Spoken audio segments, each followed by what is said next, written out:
Hello, everyone, and welcome to the second episode of the Black Sheep Tribune podcast. My name is Teague Gideon, and I am your host, and here I talk about true crime stories that you may have never heard of because everyone's story matters. First, before I get into this episode, I want to say that I hope everyone that's listening is doing okay out there.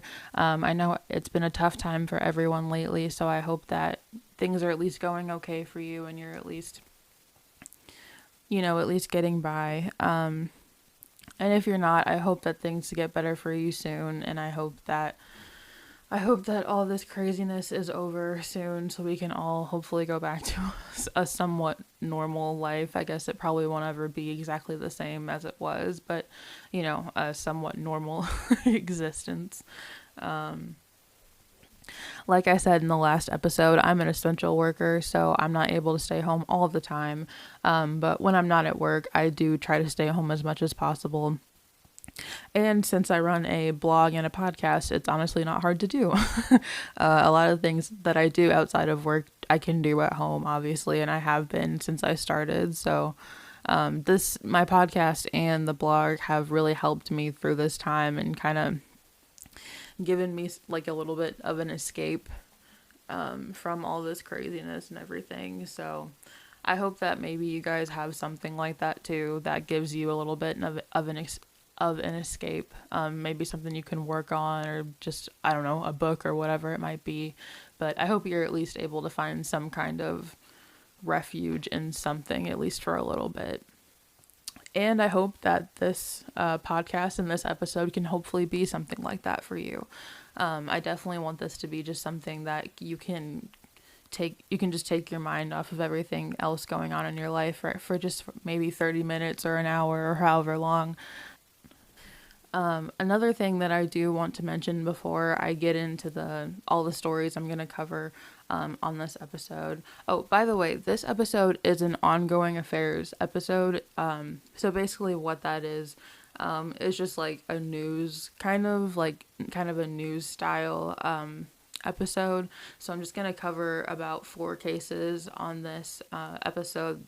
I don't have a lot of details for most of these cases because they are pretty fresh cases. I mean, they all happened either this year or like last year, so there's not a whole lot of details on a lot of them, but I still feel like they're important to talk about because they are things that are happening right now, and they are things that aren't getting covered in big news sources. So and I just thought it would be an interesting thing to do on the podcast. So this is the first episode of that.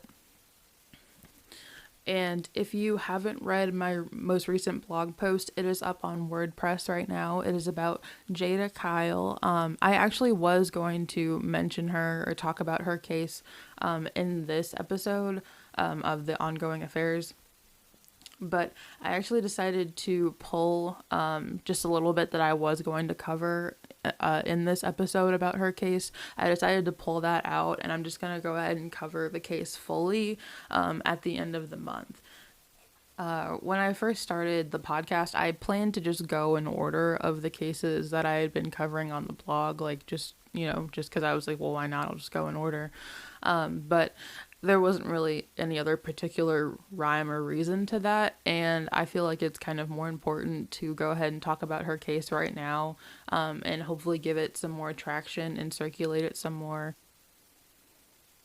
After the blog post about Jada Kyle posted, I didn't manually post it was scheduled, but after it posted, I sent it to my friend Emily, who originally asked me to cover the case, and I also sent it to some other people that shared it for me, and I was just overwhelmed by the response that I got, just by how many people visited the site and how many people read the blog, just so overwhelmed, not only because obviously I'm ecstatic that anyone read my work and liked it, but it just makes me feel like I'm doing my job and I'm doing what I came here to do, because I came here to circulate stories that I feel like aren't getting the attention that they deserve, and I feel like I'm doing that, and that just makes me so happy.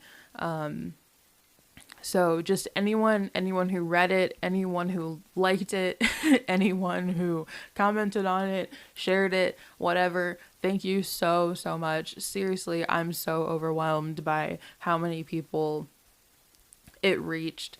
I'm just so happy that I guess I'm doing what I came here to do. All right, so let's go ahead and jump into today's episode. The first person that I want to mention is Monica Diamond. She was an African American transgender woman who was murdered just last month in March. This case kind of interested me when I first read the article about it because it's kind of odd. I mean, it interested me not only because it was about a transgender African American woman, because obviously they are some of the people that are more at risk for like attacks and assaults and even murder in some cases. So I was right off the bat like interested because of that.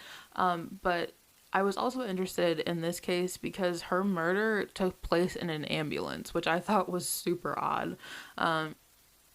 So basically, around 4 a.m., Charlotte police were called to the area about a disturbance, and they were met by 4 to 5 people. Eventually, a medic responded because someone reported having shortness of breath. The medic was in the back of the ambulance with Monica Diamond, and then 32-year-old Prentice Bess entered the ambulance and shot her several times. The medic did their best to treat her, but unfortunately she was pronounced dead at the scene. Another thing that interested me about Monica Diamond was that she was a business owner. She was very active in the LGBTQ nightlife, and she was also the co-founder of Neffine Promotion Company LLC, and they were actually about to celebrate their 10th anniversary. She was also co-CEO of International Mother of the Year Pageantry System. That it's a pageant or a pageantry system that honors LGBTQ mothers. So that interested me because she was so involved in so many things, like having to do with her identity and everything like that. So I just wondered, like, if that had something to do with this, like maybe because she was well known, she was even more at risk or in danger for some reason. I have no idea. I haven't been able to find a statement on why this happened to Monica. But I just thought it was super important to mention her in this episode. And also it's just such an interesting story. I didn't feel like I could leave this out of today's episode. So rest in peace, Monica. I feel like so many people are probably very upset about this and maybe confused about this, and my heart goes out to her family and her friends and everyone who knew her. The second story I want to tell you about today takes place in Utah. A man named Alan Covington was found guilty on 3 counts of federal hate crimes. He attacked a father and son at their tire shop because they were Mexican. One of the victims, Luis Lopez, has a metal plate in his face because the defendant smashed his face with a metal pipe in November 2018.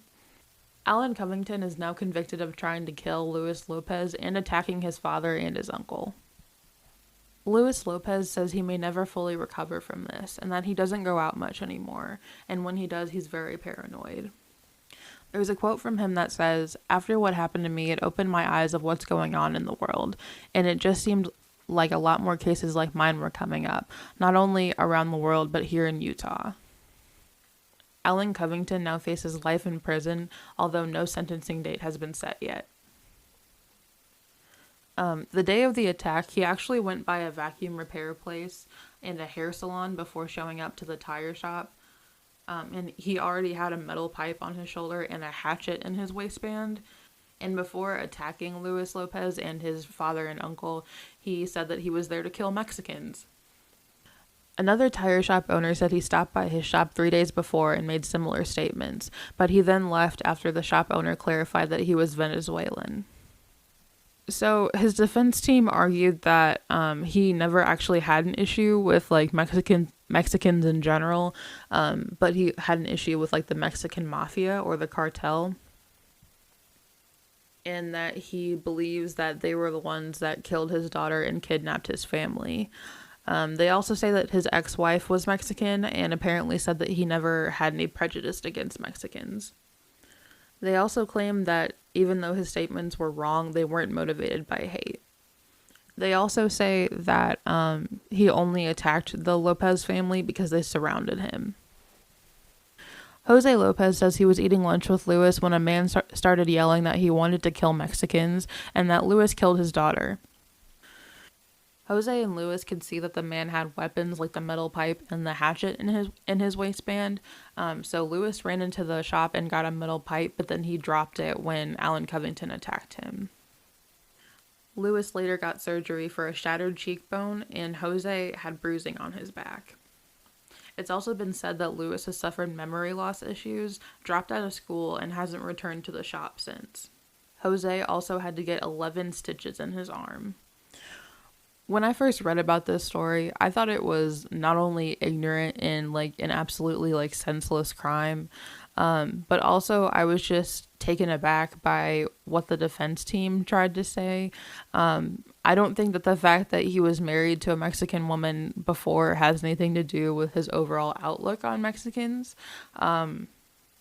Unfortunately, there are people who will be in relationships with people of a different race from theirs or whatever, and will just be like, and they'll be like, oh, like she or he is like one of the good ones, you know, like there's still people that like still think that the general like population of one race isn't great, but there's like a few good ones, you know, like, oh, Barack Obama's a good one, you know, so unfortunately that is a mentality that some people still have.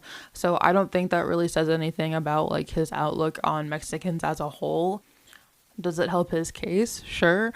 But I don't think it says that he's not like prejudiced at all towards Mexicans. Second of all, they try to say that his words were wrong, but they weren't fueled by hate.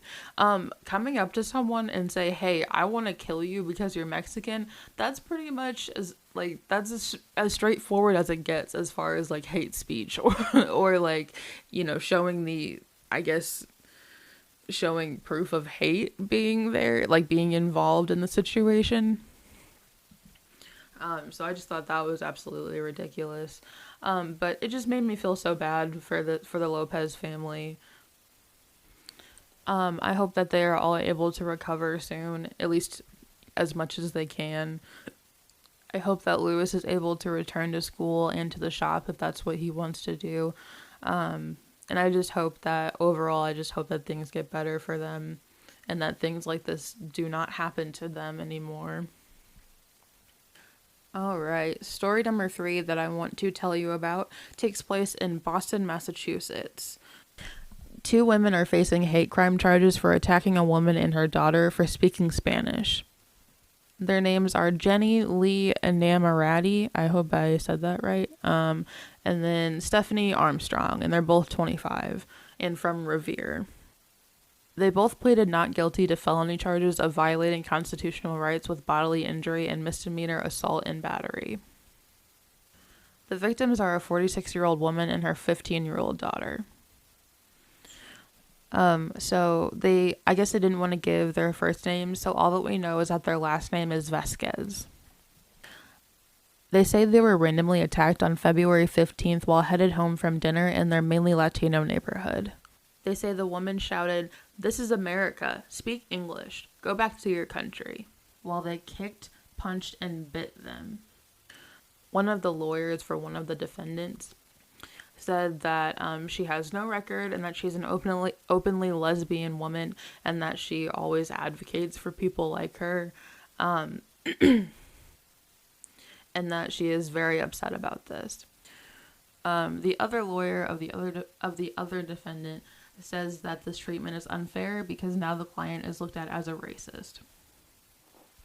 And one of the defendants said, "You don't go from 0 to hate crime. We've never done this before." And I mean, I feel like you would like to think that that's true, but I mean, everyone who is racist or has a deep-seated hate for a type of people, I mean, if they're gonna get violent, there's a first time for everything, you know? So like, in some senses, it might seem like they're going from zero to hate crime, because maybe they didn't show any outward signs of disliking these kinds of people, and then one day they just attacked one, like it happens all the time. So I didn't feel like that statement was super valid. Like, I get what they're trying to say, but like even for serial killers, there's a first time that they kill, and before they kill their first victim, they've thought about it for a long time, so like usually there is like it is kind of like is not a zero to hate crime or zero to murder, but it might seem that way on the outside. The last case that I want to tell you about on this episode takes place in San Francisco. There's actually a video of what happened in this case that people say it went viral. I wouldn't say it went viral. I didn't see anything about it until I was looking for cases for this episode. I mean, it did get some attention from social media, but still no, like, main news sources picked it up, which I know there's a lot of other things going on in media sources right now, I'm just saying. So there is actually footage of what happened in this incident. You can find it on YouTube. I found the video on YouTube, just like the Now This video. I watch those all the time. So basically, he was collecting his recyclables that he gets money for, and he was then attacked by a older black man, and he was swinging a metal pipe at him while he was crying. And there was a group of people around them that were literally not helping him at all. They were all, and when I first heard that they were not helping him, like before I saw the video, I was like, well, maybe they're scared, like maybe this guy's swinging a metal pipe around and he's scaring everybody. I don't know. But when I watched the video, it was literally just a circle of people around them just laughing at him, mocking him, recording the situation, not helping him at all, cheering on the attacker. Like, people were just, I don't know. It was just disgusting, in my opinion. In the recording, there's even someone that says, "Go get your cans," and someone else that says, "I hate Asians." Eventually, 2 people were arrested in this case. 20-year-old Dwayne Grayson was arrested. Supposedly, he was the main one, like, recording the video, and, like, that circulated it on social media and stuff. And then the second man was Jonathan Emerson. He is 56, and he turned himself in. He has now been charged with 2 counts of robbery and 2 counts of elder abuse. He was the one hitting the man with the metal pipe, and trying to steal his cans and everything. And I don't know if I mentioned, but this man is about 70 years old. So, like, it's just so sad, this video. It's really not anything that's fun to watch by any means. But I did feel it was important, at least for me to watch it, to see what I could see of what really happened that day. After the attack was over, there was a video that showed 2 security guards ordering Tommy to leave after the attack had happened. I was not able to find that video, but there are sources that have said these people are now on administrative leave by their company. So like I said, Jonathan Emerson was charged with 2 counts of robbery and 2 counts of elder abuse. I'm not sure if they had really charged Dwayne Grayson with anything. But then Tommy Wong said that he wanted restorative justice, which basically just involves, like, reconciliation between the parties, between the victim and the offender. So the state pulled the charges because of this, but they still have the option to refile these charges in case this for some reason doesn't work.